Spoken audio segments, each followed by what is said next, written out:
iyong dalawin, ating ngayong dalawin, dalawin sambahin siyang Panginoon. Sa ngalan ng Ama at ng Anak at ng Espiritu Santo, Amen. sumainyo ang Panginoon. At sumayo rin. Mga kapatid, aminin natin ang ating mga kasalanan upang tayo'y maging marapat gumanap sa banal na pagdiriwang. Tayo pong lahat, inaamin ko sa makapangyarihang Diyos At sa inyong mga kapatid, nilubha ako nagkasala sa isip, sa salita at sa gawa, at sa aking pagkukulang. Kaya isinasamo ko sa mahal na Birheng Maria, sa lahat ng mga anghel at mga banal, at sa inyong mga kapatid, na ako'y panalangin sa Panginoong ating Diyos.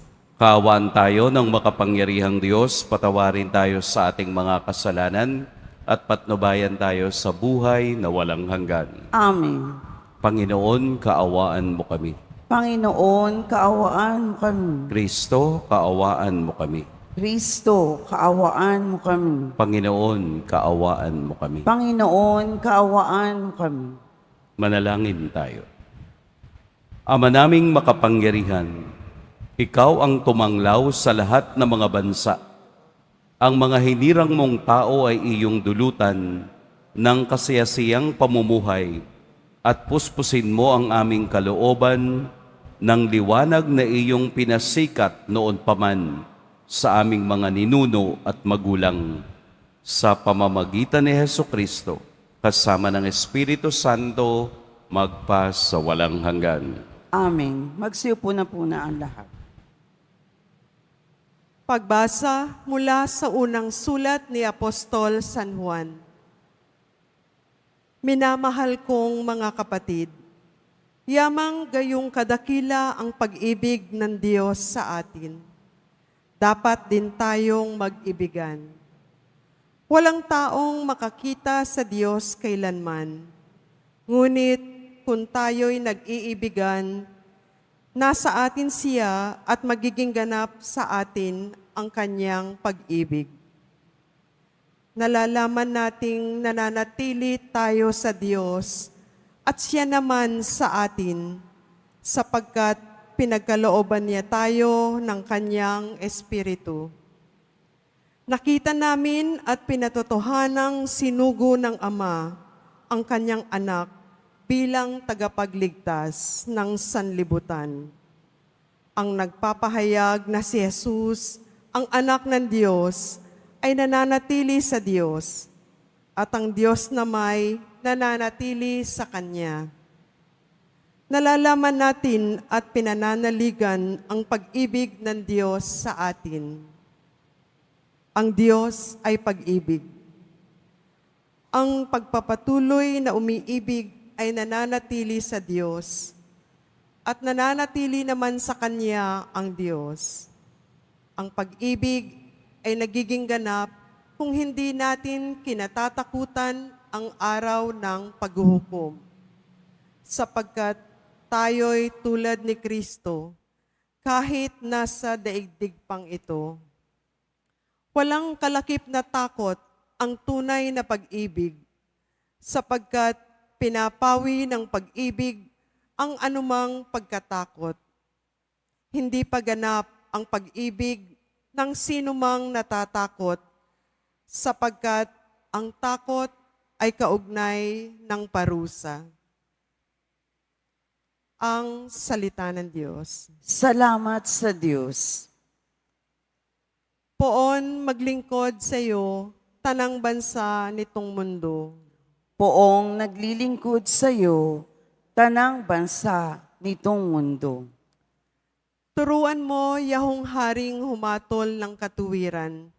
Sa taglay mong katarungan, O Diyos, siya'y bahaginan. Upang siya'y maging tapat mamahala sa iyong bayan. At pati sa mahihirap, maging tapat siyang tunay. Poon naglilingkod sa iyo, tanang bansa nitong mundo. mga haring nasa pulo at naroon sa Espanya. Maghahandog ng kaloob, ihahain din sa kanya. Pati na yaong mga hari ng Arabia at Ethiopia. May mga kaloob ding taglay nilang alaala. Ang lahat ng mga hari gagalang sa harap niya. Mga bansay magpupurit, maglilingkod sa tuwina. Poon, naglilingkod sa iyo, tanang bansa nitong mundo. Kanya namang ililigtas ang sinumang tumatawag, lalo yaong nalimot ng mga taong mahihirap. Sa ganitong mga tao, siya'y lubhang nahahabag. Sa kanila tumutulong upang sila ay maligtas. Poon, naglilingkod sa iyo, tanang bansa nitong mundo. Magsitayo na po ang lahat.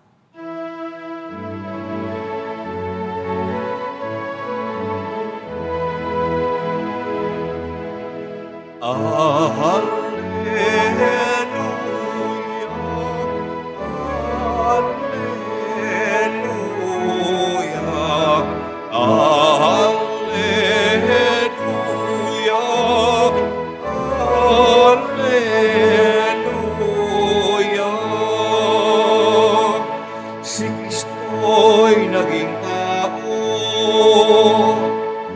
Hari ng langit at mundo, kaya't manalig tayo. Alleluia, Alleluia, Alleluia, Alleluia.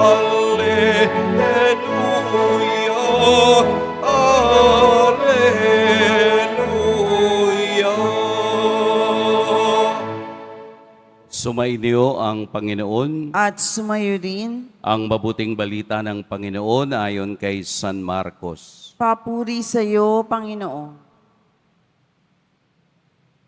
Matapos mapakain ang 5,000 lalaki, agad pinasakay ni Jesus sa bangka ang mga alagad at pinauna sa Betsaida, sa kabilang ibayo ng lawa, samantalang pinauuwi niya ang mga tao. Pagkaalis nila, siya'y umahon sa burol upang manalangin. Sumapit ang gabi.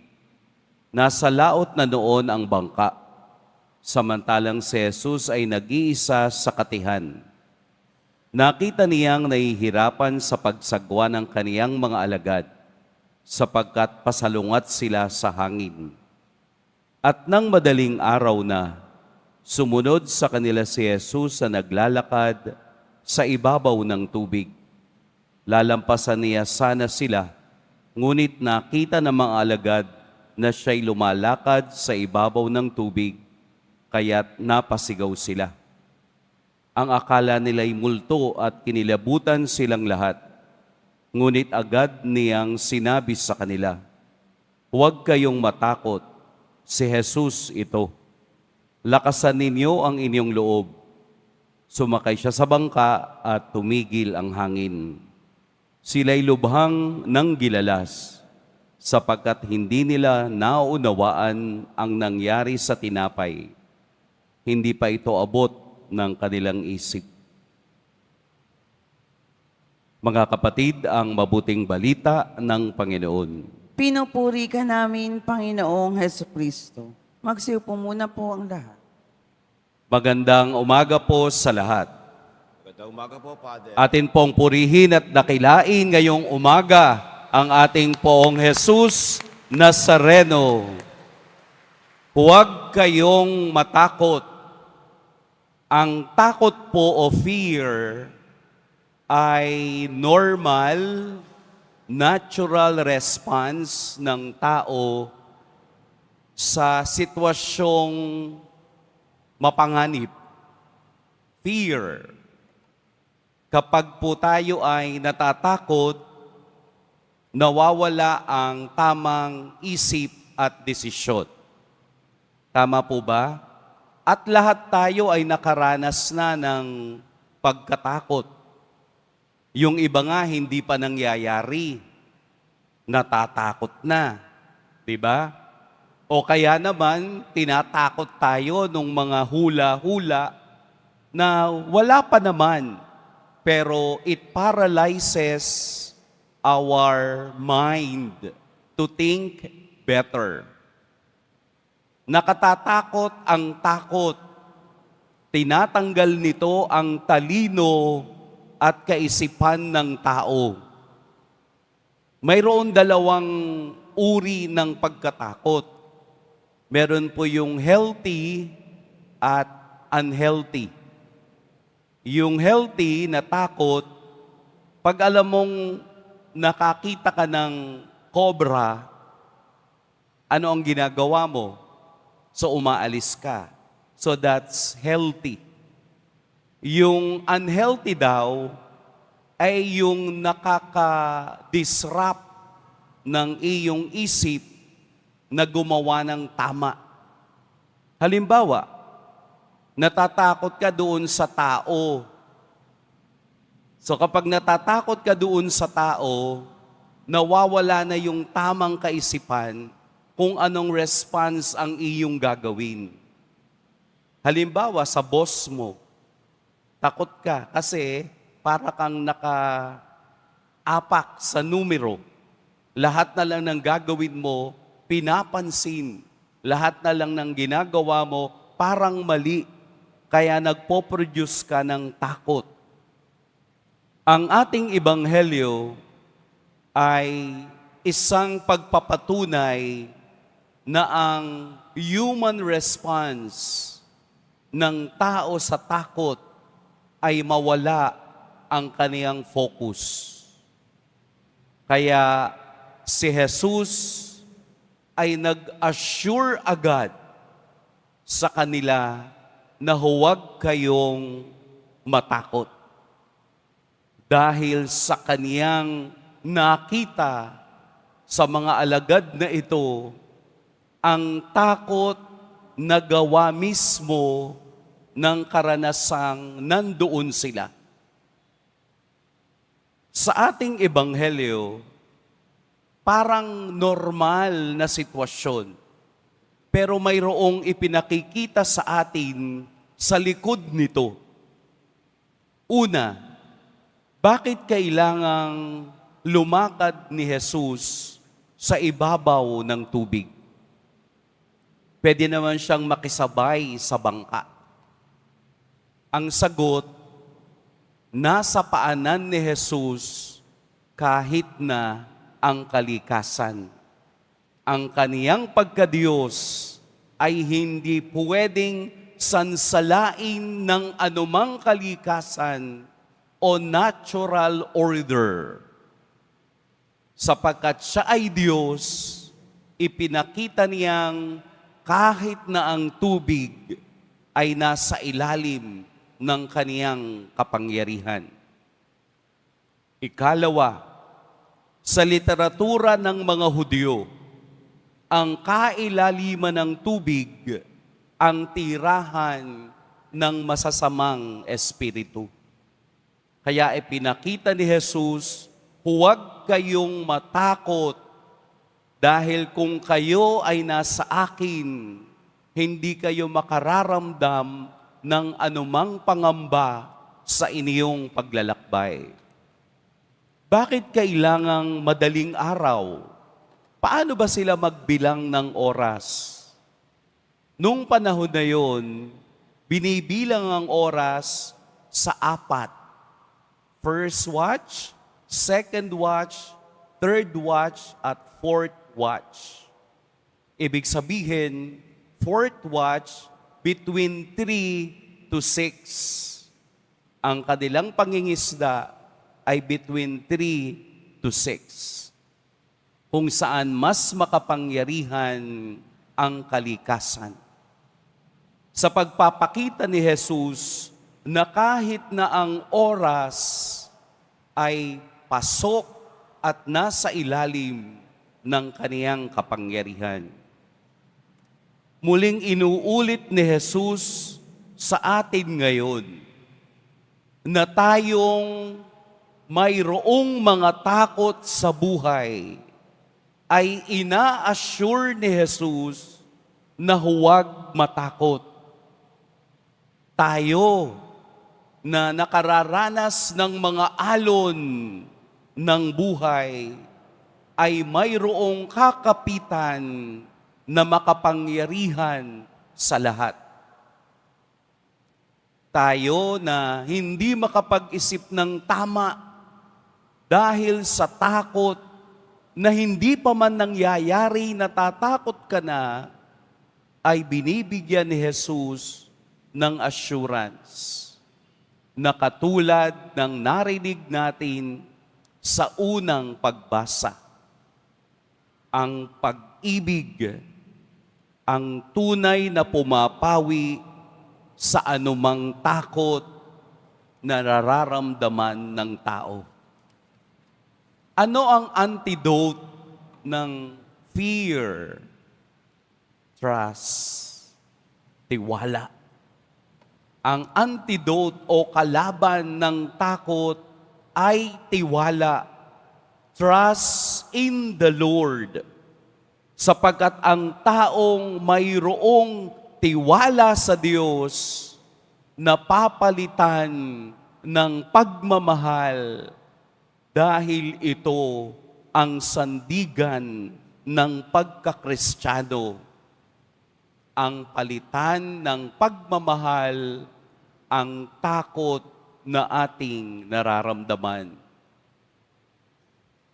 Ang takot po ay pumapatay sa espiritual na buhay ng tao. Pero ang pagtitiwala sa Diyos ay nagbubunga ng marami pang pagmamahal sa lahat. Anong kinakatakot mo ngayon? Isipin ninyo, yung iba natatakot mamatay. Huwag kayong matakot mamatay.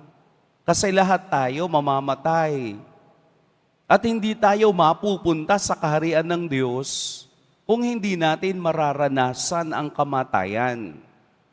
Kaya nga tayo ay patuloy na humihinga upang paghandaan ang kamatayang hindi natin inaasahan.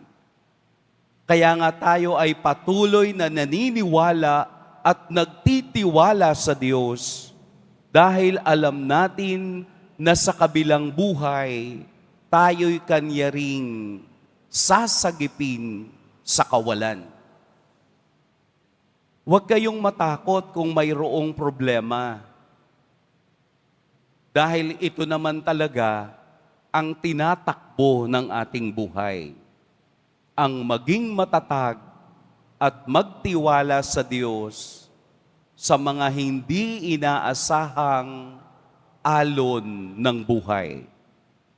Dahil kung may pagtitiwala sa Kanya, ang mga bagay na yan ay mapapalitan ng pagpapala. Magtiwala tayo ng mas malaki kesa matakot tayo ng buo.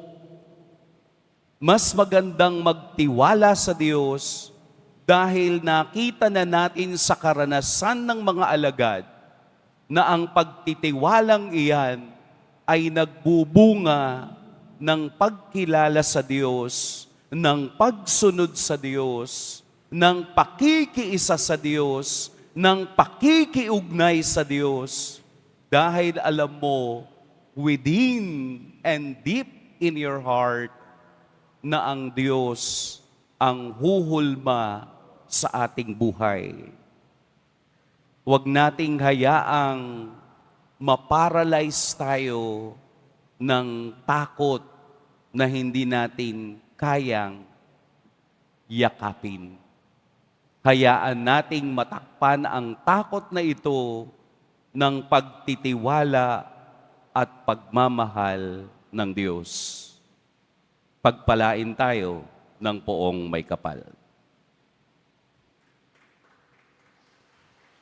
Magsitayo na po ang lahat. Minamahal kong mga kapatid, hilingin natin sa ating Ama sa Langit na palakasin ang ating pananampalataya at tulungan tayong mapaglabanan ang ating mga takot. Ama, maging lakas ka namin. Ama, maging lakas ka namin.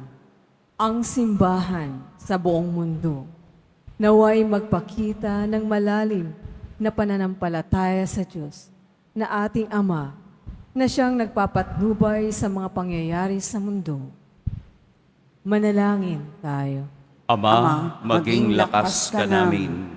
Tayo naway lumago sa pananampalataya at sa gayon ay magtiwala tayo sa mga bagay na ating inaasam at nakatitiyak sa mga bagay na hindi nakikita. Manalangin tayo.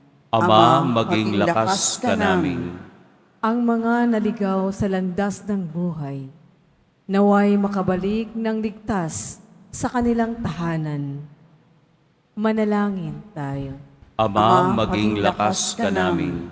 Sa mga may sakit, naway ipagkaloob ng Panginoon ang kagalingan at bigyang lakas ang mga nawawala ng pag-asa. Manalangin tayo. Ama, maging lakas ka namin.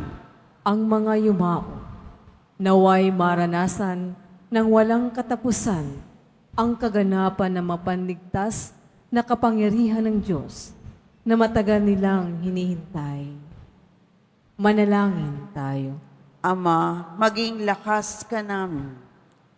Sa katahimikan, ating ipanalangin ang mga bagay na nakatatakot sa ating buhay. Naway palitan ito ng Diyos ng buong pagtitiwala at pagmamahal.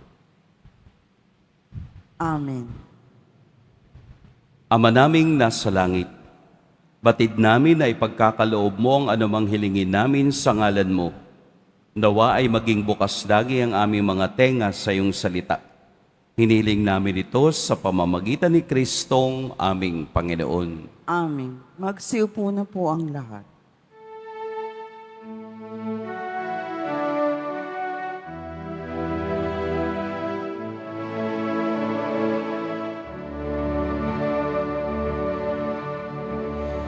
Salamat sa iyo, aking Panginoong Yesus. Ako'y inibig mo at inaking ang tanging alay ko sa'yo, aking Ama, ay buong buhay ko, puso at kaluluwa. Di makaya na may pagkaloob, mamahaling iyas, ginigintong nilokob ang aking dalangin. O Diyos ay tanggapin ang tanging alay ko, naway gamitin. Ito lamang, Ama, wala nang iba pa akong hinihiling.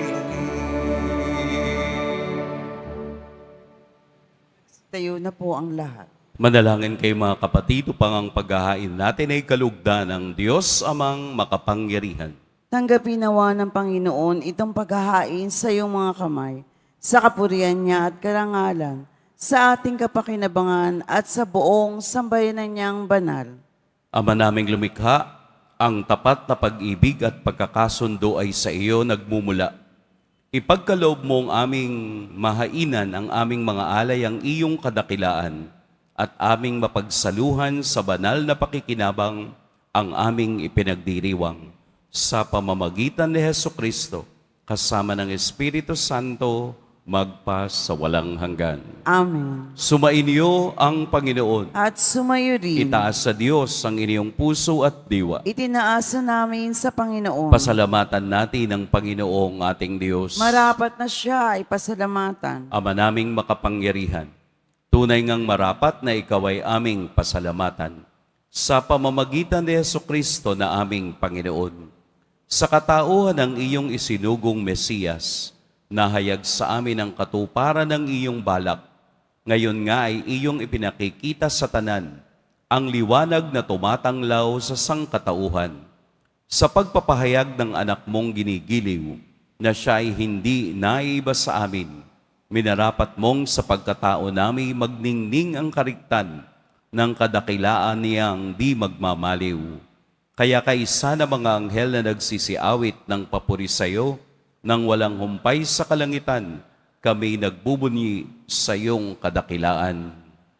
Santo, Santo, Santo, Panginoong Diyos ng mga hukbo, napupuno ang langit at lupa ng kadakilaan mo, o sana sa kaitaasan, pinagpalang na paririto sa ngalan ng Panginoon, o sana sa kaitaasan. Magsilud po ang lahat. Ama naming banal, ikaw ang bukal ng tanang kabanalan. Kaya't sa pamamagitan ng iyong Espiritu, gawin mong banal ang kaloob na ito upang para sa amin maging katawan at dugo ng aming Panginoong Heso Kristo.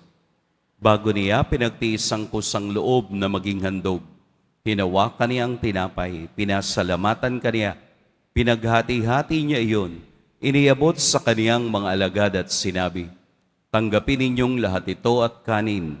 Ito ang aking katawan na ihahandog para sa inyo."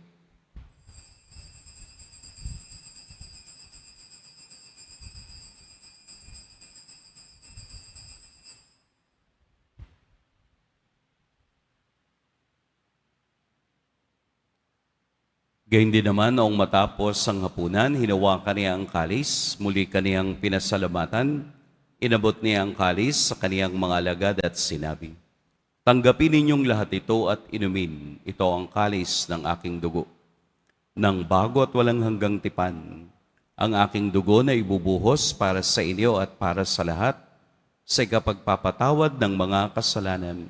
Gawin ninyo ito sa pag-alala sa akin."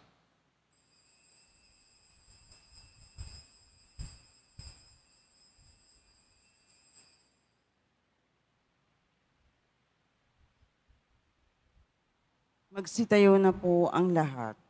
Ipagbunyi natin ang misteryo ng pananampalataya. Si Kristo'y namatay, si Kristo'y nabuhay, si Kristo'y babalik sa wakas ng panahon.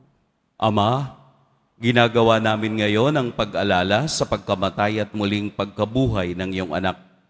Kaya't iniaalay namin sa iyo ang tinapay na nagbibigay buhay at ang kalis na nagkakaloob ng kaligtasan.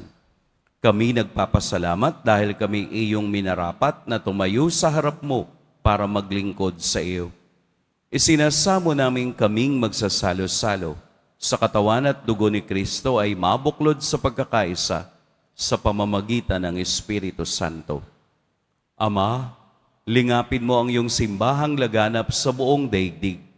Puspusin mo kami sa pag-ibig, kaisa ni Francisco na aming Papa, at ni Jose na aming obispo at ng tanang kaparian.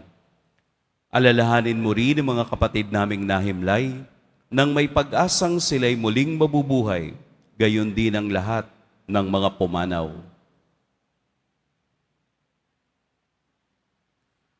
Kaawaan mo sila at patuloyin sa iyong kaliwanagan. Kaawaan mo at pagintapating kaming lahat na makasalo sa iyong buhay na walang wakas. Kaisa ng mahal na Birheng Maria na ina ng Diyos, ng kabiyak ng puso niyang si San Jose, kaisa ng mga apostol ni San Juan Bautista, at ng lahat ng mga banal na namuhay dito sa daigdig ng kalugod-lugod sa iyo, maipagdiwang nawa namin ang pagpupuri sa ikararangal mo sa pamamagitan ng iyong anak na aming Panginoong Heso Kristo. Sa pamamagitan ni Kristo, kasama niya at sa Kaniya, ang lahat ng parangal at papuri sa iyo, Diyos, Amang makapangyarihan, kasama ng Espiritu Santo, magpa sa walang hanggan. Amen. Sa tagubilin ng nakagagaling na utos at sa turo ni Jesus na Panginoon natin at Diyos, ipahayag natin ng lakas loob. Ama namin, Sumasalangit ka, Sambahin ang ngalan mo. Mapasa amin ang kaharian mo. Sundin ang loob mo dito sa lupa para nang sa langit. Bigyan mo kami ngayon ng aming kakanin sa araw-araw at patawarin mo kami sa aming mga sala para nang pagpapatawad namin sa nagkakasala sa amin. At huwag mo kami ipahintulot sa tukso at iadya mo kami sa lahat ng masama. Hinihiling namin kami iadya sa lahat ng masama. Pagkalooban ng kapayapaan araw-araw, iligtas sa kasalanan at ilayo sa lahat ng kapahamakan. Samantalang aming pinananabikan ang dakilang araw ng pagpapahayag ng tagapagligtas naming si Hesukristo. Sapagkat iyo ang kaharian at ang kapangyarihan at ang kapurihan magpakailanman. Amen. Panginoong Hesukristo, sinabi mo sa iyong mga apostol, kapayapaan ang iniiwan ko sa inyo, ang aking kapayapaan ang ibinibigay ko sa inyo. Tunghayan mo ang aming pananampalataya at huwag ang aming pagkakasala. Pagkalooban mo kami ng kapayapaan at pagkakaisa ayon sa iyong kalooban, kasama ng Espiritu Santo, magpa sa walang hanggan. Amen. Ang kapayapaan ng Panginoon naway laging sumainyong lahat. At sumayo rin. Magbigayan kayo ng kapayapaan sa isa't isa.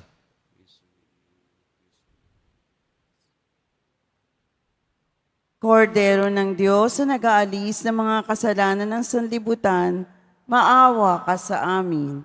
Kordero ng Diyos na nag-aalis ng mga kasalanan ng sanlibutan, maawa ka sa amin. Kordero ng Diyos na nag-aalis ng mga kasalanan ng sanlibutan, ipagkaloob mo sa amin ang kapayapaan. Magsiluhod po ang lahat.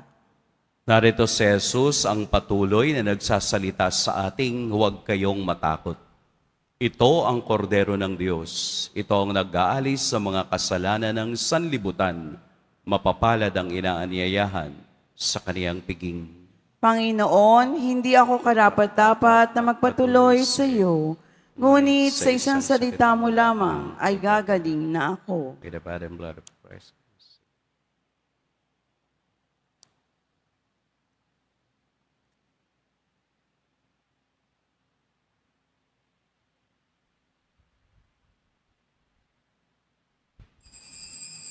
Para sa lahat ng tatanggap ng banal na komunyon, sasagot po tayo ng amen pagkasabi ng pari o ng lay minister ng katawan ni Kristo at isubo agad sa bibig bago umalis sa harapan ng pari o lay minister.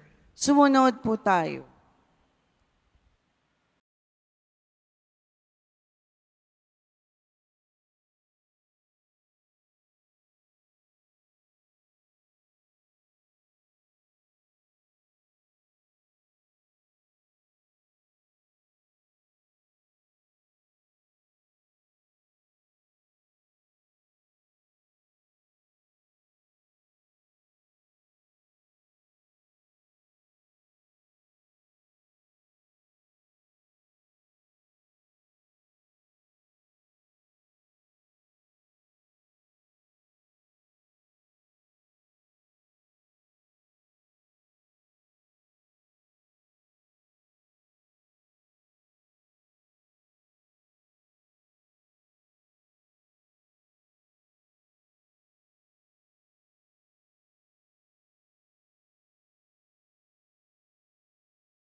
Ama naming mapagmahal, kaming pinagsalo mo sa iyong banal na piging, ay papakinabangin mo sa iyong dakilang pag-ibig ngayon at kailanman, upang pagkalipas sa mga kaloob mong pangsamantala, makamtan namin ang aming inaasahang pangmalagian sa pamamagitan ni Hesukristo, kasama ng Espiritu Santo, magpa sa walang hanggan. Amen. Sumainyo ang Panginoon. At sumayo rin. Yumuko kayo para sa pagbabasbas.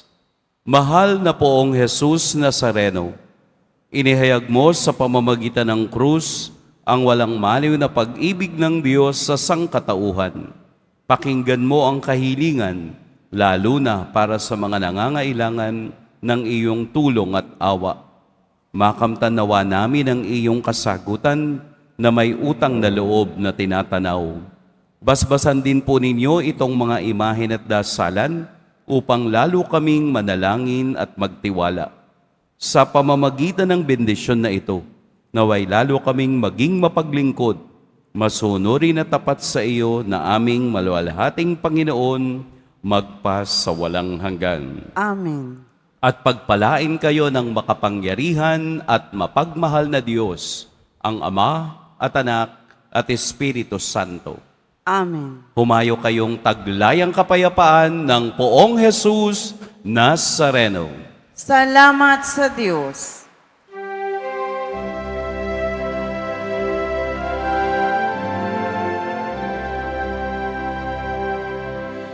Nuestro Padre Jesus Nazareno, sinasamba ka namin.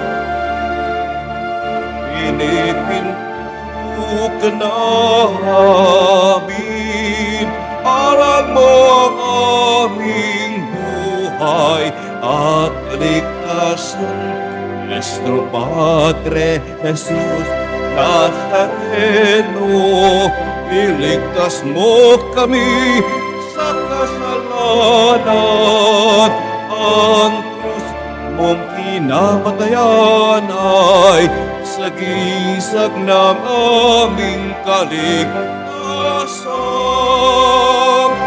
Nuestro Padre Jesus Nazareno, pinarangal ka namin. Nuestro Padre Jesus Nazareno, pinulwalhati ka namin. Nuestro Padre Jesus Nazareno, pinarangal ka namin. Nuestro Padre Jesus Nazareno, pinulwalhati ka